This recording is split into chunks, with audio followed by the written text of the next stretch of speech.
Kasi ayoko nun yung nababastos. Ayoko nun nababastos. Habang uniform yan. Para kasi puro lalaki ang mga kapatid ko eh. Eh doon sa kanto, di ba sa ano, kung maiksihang ano mo doon. Ay, nakagano na eh. Maraming mga ano doon. Mga halimaw. Magkukuha na sila sa gym.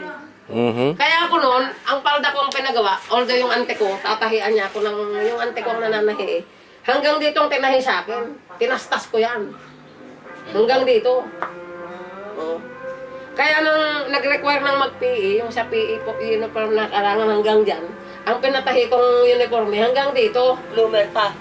O, pinatupi at masyado na mahaba. Eh, maiksi na nga eh.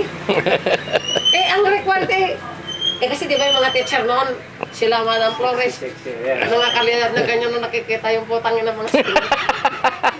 Eh kasi di ba private yun eh, di ba? Oo, kahit mga teacher, kaminis. Oh, nakaminis ka po talaga. Nakaganon. Tapos yung mga lalaki po talaga. Mrs. Recto. Ay, super sexy pa rin naman. Nung nagbeso-beso tayo sa Nicanor, sexy ka pa rin, madam. O ikaw naman, kanya, hindi ka pa nagbago, sabi niya.